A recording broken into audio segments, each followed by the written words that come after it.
Spoiler alert, the following podcast includes discussions on film that may potentially, intentionally or inadvertently, reveal plot twists, character traits, story details, up to and including endings that might otherwise be considered spoilers. Proceed at your own risk.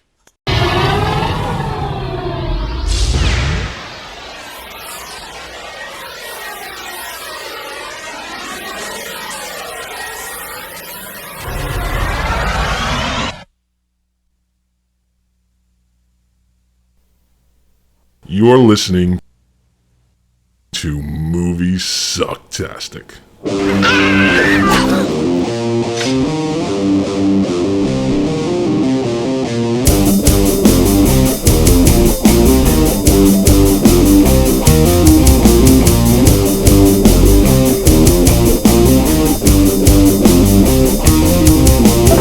Satan, get thee behind me!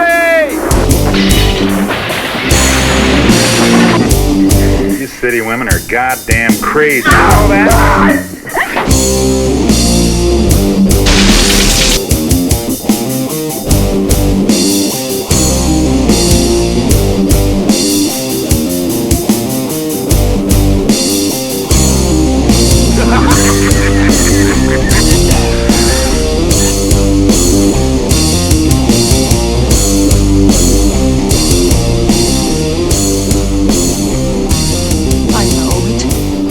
It all sounds like some bad movie.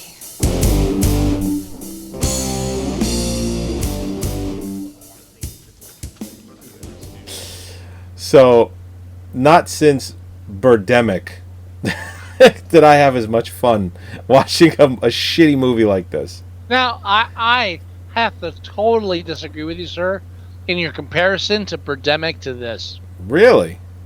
Because Birdemic was obviously done by It says someone... right here, the year is 1621, and the trailer, they specifically say in the 1500s.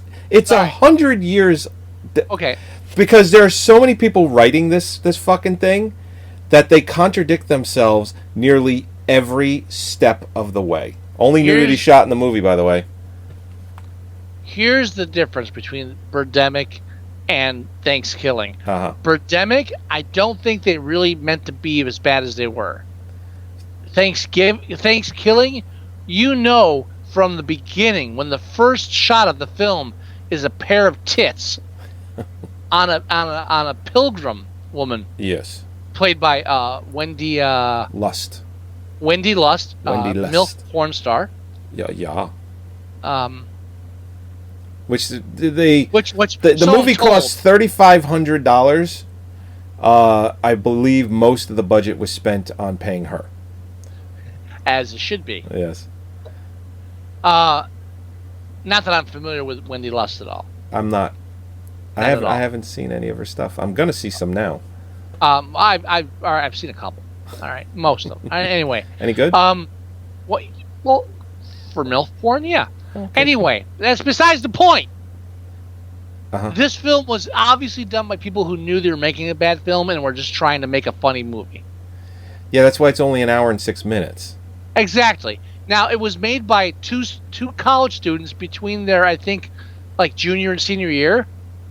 Okay. The budget was like non-existent. $3,500. $3,500 bucks. That's what it cost to make over 11 days. Right.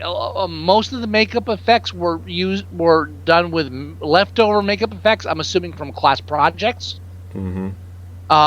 And the film was shot in like what, 7 days, 8 days? It was something 11 ridiculous. days. Come on. Yeah. Keep on. Right. You got to listen to me when I talk. Well, you gotta open your mouth wider. I am a trifle deaf in this ear as well, so. Good day, sir. And you're an incorrigible monster. And I can tell you, this film won me. Besides Wendy Lust's breasts in the opening scene. Oh yeah. This film won me when we meet the father of the one girl, who's the sheriff. With a fake mustache. Yeah, the really bad fake mustache, and he drinks the coffee. He's like, "Wow, this is horrible. What'd you do, shit in it?" And the wife says, "As a matter of fact, I did. I want a divorce." And she walks out. And he's like, "Okay then." And he keeps going. Like, all right, This is a bunch of kids who just had some funny ideas.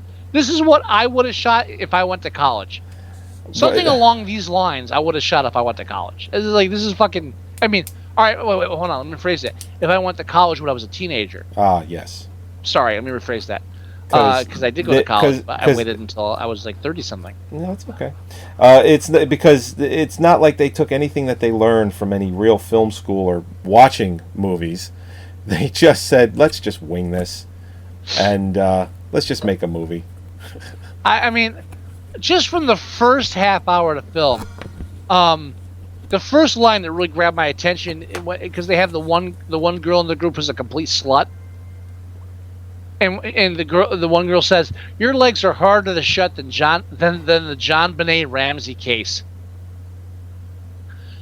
Yeah, that's right. I was like, "Wow, hold on, pause this for a second. You not only did you compare the murder of a small child to someone being sexually promiscuous, but even at the time this was made, that's a bit dated." Yeah. Wow. Okay, we're going to go this way. I'm good with that. In the first 15 minutes of film, I saw more nipples than I was prepared to. Male and female. That's true. Animated and real. Way more nipples than I was prepared to. It's funny when they're driving to her dad's house, because they're all in college and they all basically live in the same general area, which is that's not how it works. It's like all of you and your friends don't come from the same area in college. You live on campus. You live in different parts of the country. That's just the way that works. But these fucking 4 douchebags, they all live in the same general area. Now, let's get the general plot for Thanksgiving. Five college students are traveling home, but their Thanksgiving break is ruined because a dog pissed on an ancient Indian burial ground, which reanimated this cursed necromanced turkey who is pledged to kill all white people, which I'm not against, and then chaos ensues. Yeah, I like when the hitchhiker picks him up, because obviously he doesn't give a fuck what he has sex with. What is it? Hang on a second. Hold on. Let's just back up a second. Okay. The turkey's hitchhike. The demonic turkey has killed the dog. Yes. I think it took out one of the eyes of the dog's owner. The hillbilly. I think he got some. Yeah, he got a little shrapnel of some and he's kind. hitchhiking because I don't know. And the guy pulls over and he leans out and says, "Ass, gas, or grass?" And the turkey says, "Well, I don't have any grass, so I guess I'll go for ass." And the guy leans over, like, zip down his fly, like, yeah, let's get this thing going. Right.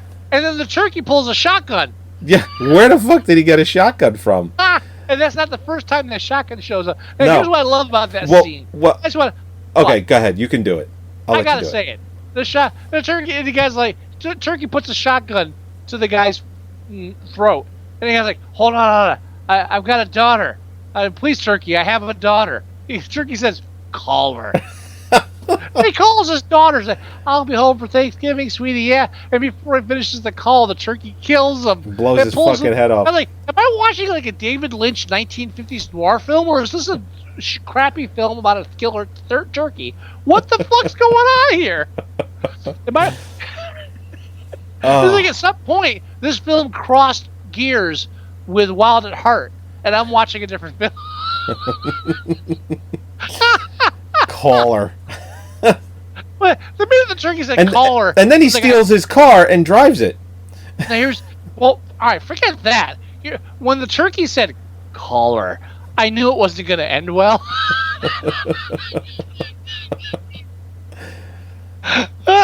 This is a great film to be high or drunk to. The only thing worse, well, I had one advantage. The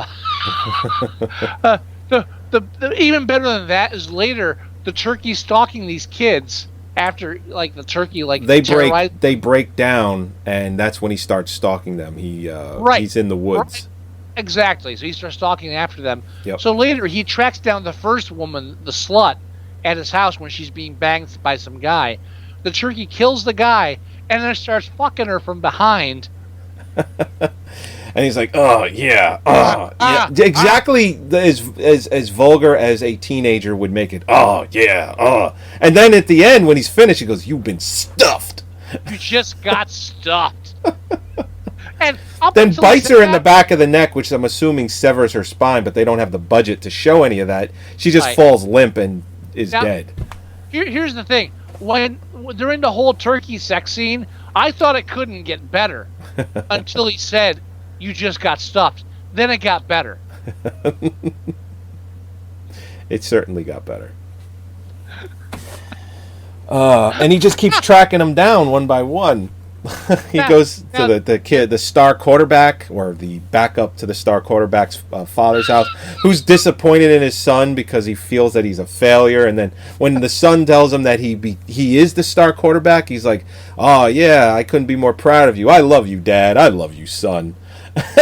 Then the turkey steps in and cuts his head off right in front of him. With a fucking Bowie knife. And throws it at him like a football. What does it say? Like heads up, son, or a good kid? I forget. It was something like that, yeah. I love the credits. The credits are playing right in front of me. They actually, like, the key grip. You had a key fucking grip. Really? Yeah. There's no union on your job. You didn't have a key grip. Your friend carried shit. Shut up. Stop that. They looked at all the things that normal movies have, and they were like, oh, key grip. Oh, yeah, we know what that is. Yeah, you could be the key grip. You'll get a credit on our movie. No fucking way you had a gaffer. Shut the fuck up. Which is interesting, because I was trying to figure out a way to watch this thing, and I'm like, it's got to be like streaming free. Or not free, but it's got to be streaming without any cost other than my membership to Netflix and Amazon. Netflix didn't have it. I'm like, all right, maybe I'll watch it on Amazon. Amazon wanted $3, and I'm like, well, fuck no. So then I go on YouTube. I'm like, okay, maybe this film the full movie will be uploaded there. YouTube wanted like $4 or $5, and I'm like, are you fucking kidding me? They couldn't get distribution for the film, so they had to sell it on Amazon. They had to sell the DVD on Amazon. They couldn't get no distributors, even after Birdemic. No distributors would carry this film. Right. So they had to sell it on Amazon, and I think they sold 1,000 DVDs on Amazon before someone picked them up, and then they got on like pay Amazon, pay. Right. And as a matter of fact, when the trailer was on, nobody could see it because your video is in front of the right-hand corner. Yeah, that's right. Fuck y'all. It had a Warner Brothers symbol in the bottom right-hand corner. So I have a feeling that when we upload this, we're going to get flagged by Warner Brothers. Fuck Warner Brothers. So when the daughter calls him to say, hey, we're a couple hours away, and he says, oh, good, you make it to that whatever dinner tonight? Oh. And she's like, oh, yeah. They their vehicle breaks down. They run in with this turkey. They sleep out in the woods. Then the next day, the father asks her if she can go to that dinner. Which already happened the day before, according to the script. Hold on, my favorite part of the film. Oh, the turkey shows up at the father's house. Yeah, this ahead of them. I actually was laughing. The father's dressed as the turkey. He brings the turkey in. There's like a 5-minute scene where they're talking over the dinner table. Yeah. And you almost think the father's going to get away because they're kind of having fun talking. Yeah, well, because the turkey at one point, he goes, this is kind of awkward. I'm going to leave. Yeah, but he ends up killing the father. So he peels the father's face off, sews it into a father mask. Well, then he fools the kids into thinking he's the girl's father for like a good 10 minutes. Because when they were at the dinner table and the turkey, he says fuck, and the father's like, what did you say? And then he just goes on a swearing tangent about why he could say fuck. And he's like, all right, fuck it. You can say fuck. But yeah, he cuts the father's face off and wears it. He's 2 feet tall. He's 2 feet tall, and these college students don't know it's a turkey. There's Because that one he part even of the tells them that. conversation, He's like, man, you kids are stupid. There's that one part of the conversation between the father and the turkey where the father's like, I'm not concerned about the fuck as much as I'm concerned about the age of the fuck. And turkey's like, I'm 505 years old. Father's like, Yeah, fuck it. all right, fuck it.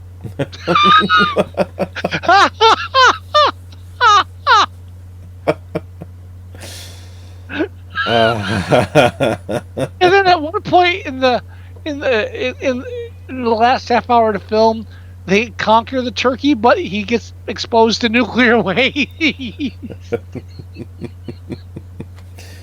Yeah, even the age of the turkey is wrong. I think that the age of the turkey, just simple math off the top of my head, I think they were off about 100 years on the age of the turkey as well. Give or take. The film is supposed to take place 1621. Let's do some simple math. 1621 plus 505 would mean that the film would be taking place in the year 2126. You're ruining it for me. I'm sorry.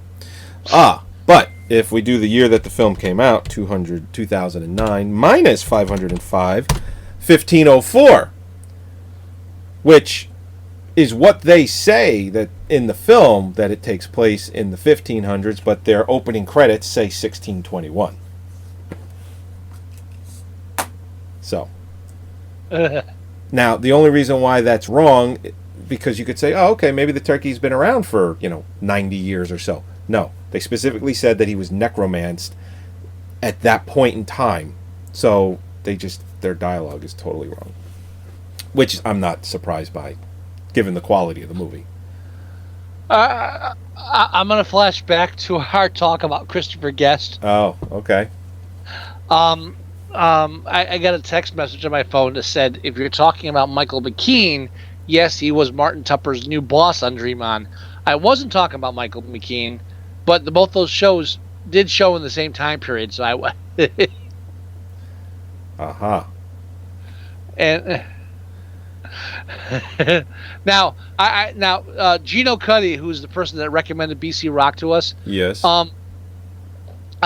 We have a direct connection to him. He messages us quite often. He's binging through Facebook. He should be using the live stream chat, because I don't check Facebook when we do the show. Now, Gino, if you're still listening and haven't turned us off and discussed right now, please take the. I want to bring up the Mystery Science Theater 3000. You know that you should be familiar with that show. You're not talking to me, are you? They had one movie that they ever had. The filmmakers actually asked them to do an episode of it. Was Time Chasers. Oh yes. Which I believe they're going to be using for the MST3K reunion riff tracks at the end of this month. Do you have tickets for that? What? Could you get tickets to that? Is it even in this general area? I'm trying to. I this month's been rough. Where is the reunion? Is it around this area? Well, it's through the Phantom Cinemas or whatever. That's right. Yeah. Okay, so you watch it in a theater that's streaming it live. Exactly. Got it. And Time Chasers is one of those films where the people that made the film contacted MST3K and said, please show our film. And we know your show, we love your show, we want you to show our movie. And they did. And after they did it, they were upset because they made fun of the film. What were they thinking? Well, you knew what we were going to do. So, Gino, if you're listening to the show right now, I've gotten some of your messages over the past hour or so. Do not take it personally. We review bad movies, and you asked us to review a film. You've got to expect that we might consider it a bad movie. So please, don't take it personally. And that's the one thing too with movie reviews. I mean, when we did fucking, what was that shitty film? Rotor? No. The was it a request? No. We saw it in the theater, 3D. Avatar. Avatar. That was it. Okay. We saw Avatar.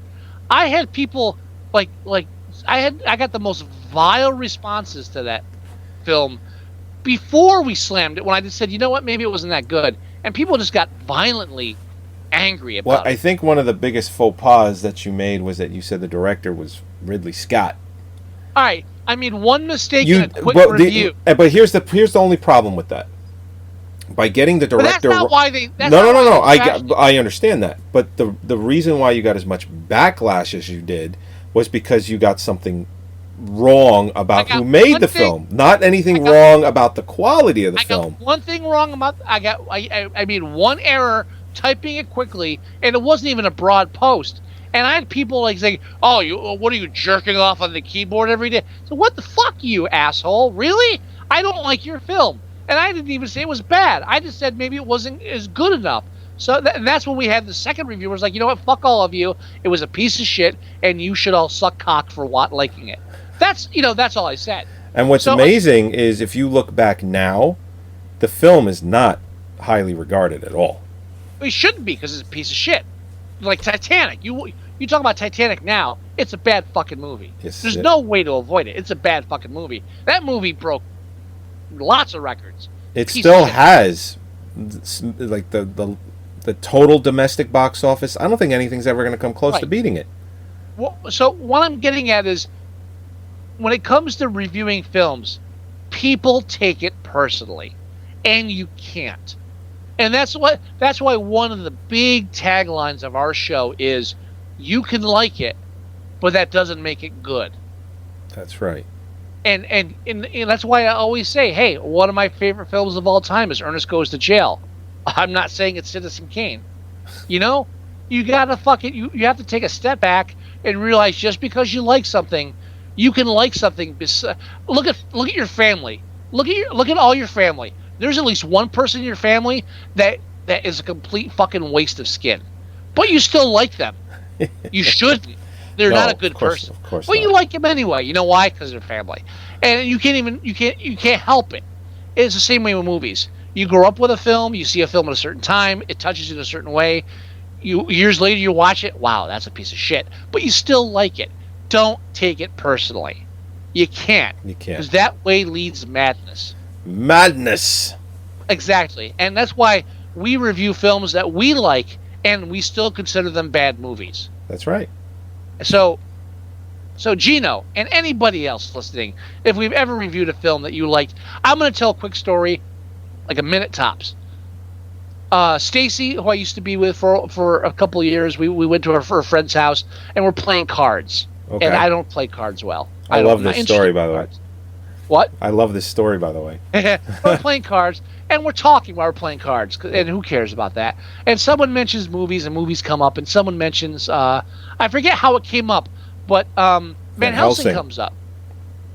Right, the film Van Helsing. So I go into my little rant about Van Helsing, because I hate that fucking film with a passion. That film brings my bile up. That film makes me want to, kill Christ. That's a bad fucking movie. Terrible And so I'm movie. talking about how bad it is, and I just go into this little rant. I can't help it. And we're all playing cards, so this is my turn. I'm gonna do my little humorous thing where I tear apart a film and talk about the swinging and this and that. And I'm just spend a good solid 2 or 3 minutes just tearing Van Helsing apart. And then there's silence. And then the wife of the guy whose house we're at, just doesn't even look at me. Just says, "I love that movie." And there's another pause of silence, and I'm like, well, I fucked this evening up. And then I said, well, it wasn't that bad. You can't take it personally. No, certainly not. Because if you made the film, you still can't take it personally. Kevin Smith didn't learn that lesson. M. Night Shyamalan didn't learn that Although lesson. I think he's learned it now. No, he hasn't. Kevin Fuck him. Smith. I really do. No, he really hasn't. He really hasn't. You can't take the shit personally. It's just that's the whole point of art. You release it, and then other people have their opinions on it, and then that's the way it is. So if you hear us trash a film that you really like, or you grew up with it as a childhood, or you think it's clever, and we're like, yeah, it's fucking stupid, we hated that shit, and what the fuck's with that character anyway? And who wrote this shit? A bunch of monkeys? Ignore, don't give a shit. Enjoy the show. That's all we can ask for, truly. Because really, who the fuck are we? We're not you. If we were, then we'd agree with everything you said. That's right. And I've never met anybody I agree with everything they said. Even Joey and I, we have differences. Fifth Element, for example. Fifth that Element. Piece of shit, That's I believe was requested. Was it good? We should review that because that's Somebody named Stinky Pete. That's a horrible fucking film. I wouldn't mind reviewing that. Of course you're not, because you liked it. I did like it. Yeah, there you go. See, you can't take it personally. And if I can criticize Joey's films without him taking a swing at me, we're good. Okay. So take it all with a grain of salt, because this isn't the Academy Awards. This is us. This is entertainment. This is us talking about films that we think are stupid or silly, and half the time we end up talking about other shit otherwise. So yeah. So we should. Hey, I'm on board. I agree. I just want to put that out there. No hard feelings to anybody, and because also, if we have another listener appreciation, I don't want people to say, "Well, I'm not going to recommend this film because they're going to tear it apart." Of course, we're going to fucking say shit about it, but we might also enjoy it too. Again, Thankskilling. I'm not saying that's a good film. No, that's a horrible film. It's a horrible movie. But there are certain elements to the fact that it's tongue in cheek, and that's the weird thing. Take Thankskilling, which cost like $3,000 to make. Yeah. And it was done by a college student, sorry.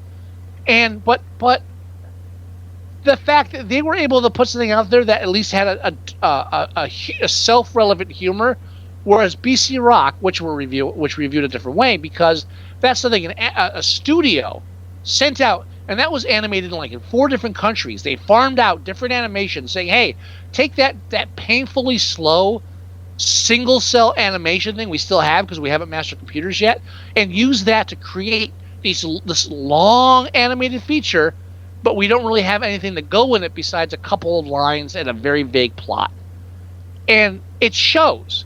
And the fact that all that time and effort was put into a film that had nothing really thoughtful behind it, and yeah, you may enjoy it, you may have saw it at a certain time. Great, you like it. Great, you're not allowed not to like it. When a critic says it sucks, that doesn't mean you can't like it. Ignore those fuckers. We never say you can't like a film.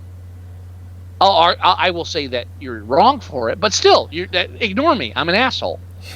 Here's the hitchhiker scene. So yeah, what? The hitchhiker scene is on. Oh, dude, call her. I'm in. That's it. I'm sold. Should I play the audio for it?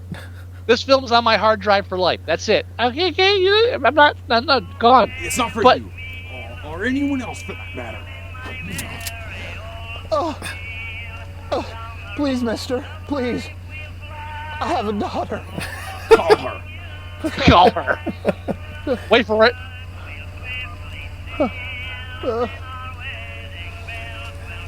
Even the song is awful. Hi, honey. It's Daddy. Yeah, sweetie. I'll be home real soon. Sweetie, please give Mommy a kiss and tell her that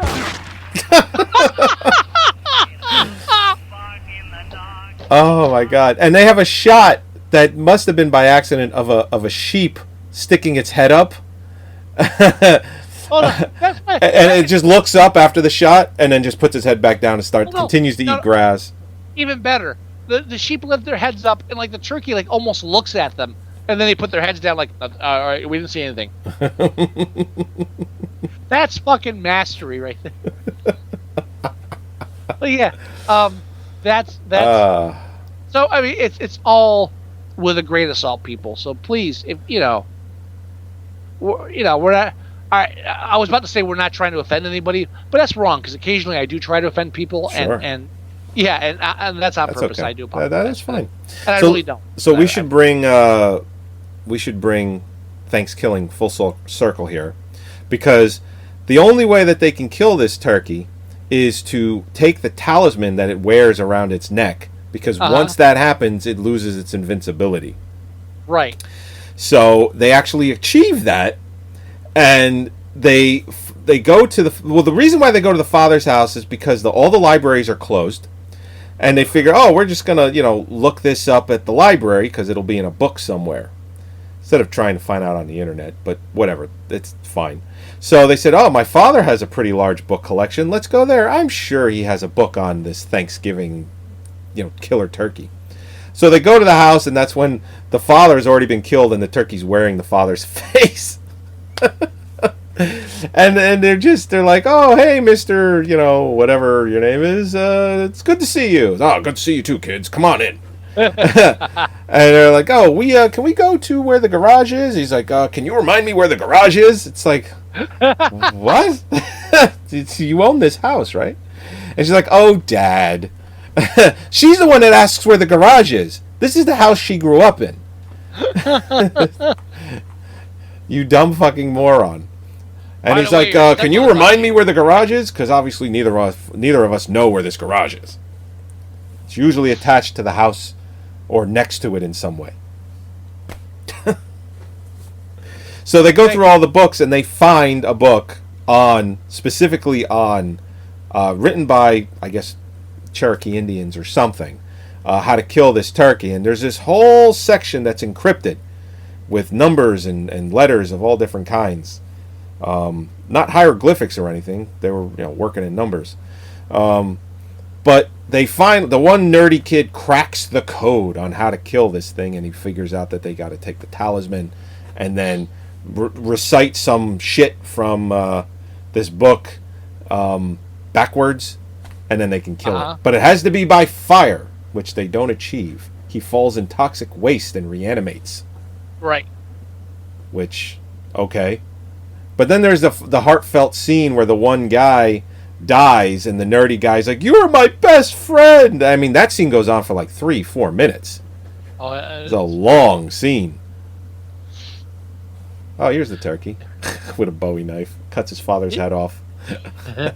in the credits, after they have key grip, they have key hair and key makeup. It's like, you're just fucking playing with me. Everything after that should have had key before it. Key production designer, key sound mixer, key boom operator. Come on, stop it. I love it when the turkey steals the father's cigar. He's just... And then he's driving away going, "No! Turkey! Fuck! Mom and Dad, I'm gonna kill that fucking turkey." It's like, he was right there. How come no one can kill this? It's a fucking turkey. It's not like he has superhuman strength. They don't really go into that. But anyway, to bring it full circle, they actually do kill the turkey somewhat. And they basically all get picked off one by one. Now, in case you were wondering, yes, one of the actors in the film is from the band Overrated. And yes, one of the songs in the film is from the band Overrated.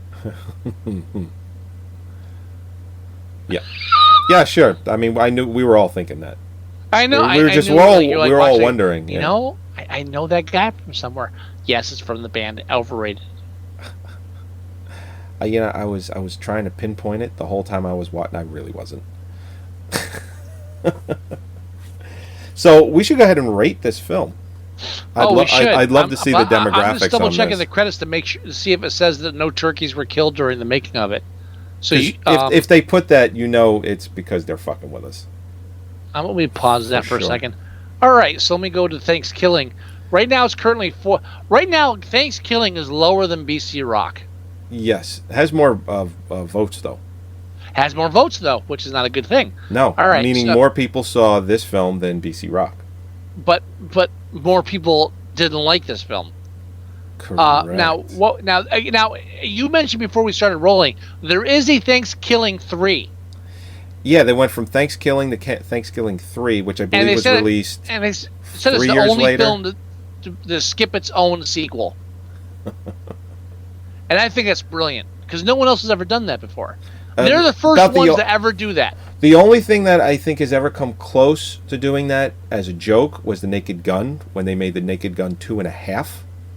Yeah, but that was, and then they did 33 1/3, but still, it was still 2 though. I mean, yes, but it was like, this sequel is so big, we have to add another half to it. Here's the difference though. When you see that there's a Naked Gun 2.5, you're like, okay, that's part 2.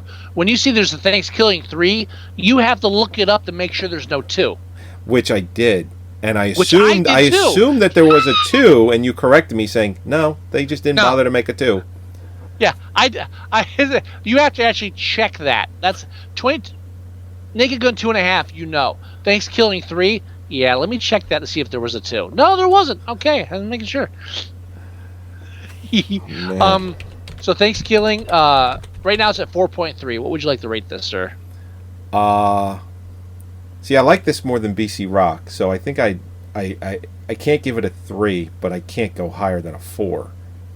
I would agree. 4 it is, right? Yes. Okay, 4 it is at 2,700 votes. Wow. Okay, demographics. 17% gave it a 10, and then 21% gave it a 1, and everybody else is in the middle. So this is a definite horseshoe. Not even because there's a sharp drop between 10 and 9. Okay, lowest demographic. Females under 18 who shouldn't be watching this film, by the way. One child under 18 watched this female under 18 watched this film, and she gave it a 1. Wow. And you know what? I don't blame her. No. Can't blame Okay. her. That's You know, lowest it's funny. demographic. The Thanksgiving 3, it says, warning, boobs in the first second. But they didn't give a warning for this one. They didn't. So, demographics, one underage girl gave it a 1. Uh-huh. That's fair. After that, the highest demographic is 4.5 with... Wow, that's weird. Highest demographic is 4.5 with female... No, I'm just drunk. That's males aged 30 to 44. So our demographic gave it the highest rating, 4.5. If you ignore the one underage girl that shouldn't have seen this film anyway, the lowest demographic is 3.9, females 18 to 29. Uh-huh. Which is your wife's age, right? No. No. Oh, No. You're not that much of a cradle robber. Okay. She's a bit old. At the time, I guess you could say that. Yeah. Yeah, so she's the same demographic, roughly. Okay, yeah, but, except for that one girl, no IMDb staff has rated this one either. So this is an IMDb staff-free episode of Moviesucktastic. Not a single one. Yeah.